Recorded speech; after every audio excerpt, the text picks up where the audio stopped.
welcome to Kingdom Reviews. I'm your host, the Future Keybearer. If there's one video game series that I just love, it's Kingdom Hearts. In light of that, this review series is about looking at both the highlights and the downfalls of this amazing game series. So, let's start off with the game that started it all, Kingdom Hearts on the PS2. So the game starts off with this weird and kind of cryptic quote from our main character, Sora. And a music video. Yeah, let's not sugarcoat it, that's pretty much what this is. Nothing that happens in this opening really has any relevance to the story of the game. With that said, it's not a bad music video, if not extremely confusing. It's well animated, and the song is a lot of fun to listen to. The game starts proper by dropping our protagonist into a place that's only known as the Dive into the Heart.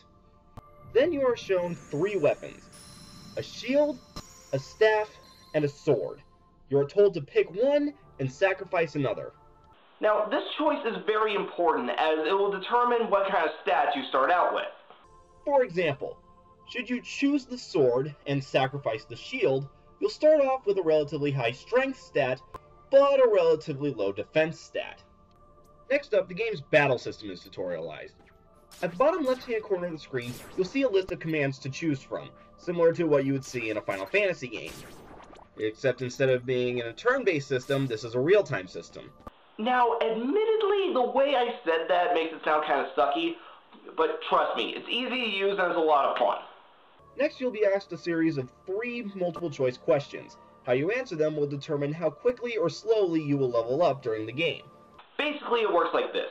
If you give the first answer to every single question, you'll level up relatively quickly. If you give the second answer, then it's kind of at a medium pace.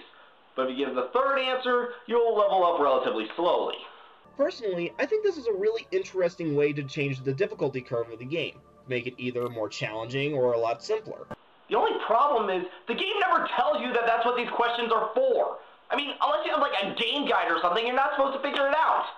Anyway, you fight some more enemies so that you make sure that you have a good hold on the battle system, and then you fight against your first boss, a nasty little beast known as the Dark Side. Though he looks challenging, he's really pretty easy to defeat. I mean, after all, he is your first boss fight.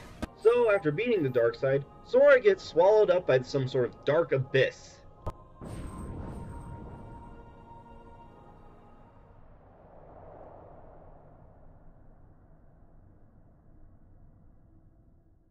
Well, that was a short game. Oh, of course that's not the end of the game. But let's stop and take a break and take a look at the set that we've been playing in for the last few minutes. In case you hadn't noticed, the floors that Sora is standing on each depict a Disney princess. They're each really well designed and are just beautiful to look at. Also, the mysterious atmosphere that this place creates sets a really good undertone for the rest of the game. However, that's only just the first step in the journey that is Kingdom Hearts. Join me next time as we get into the real story.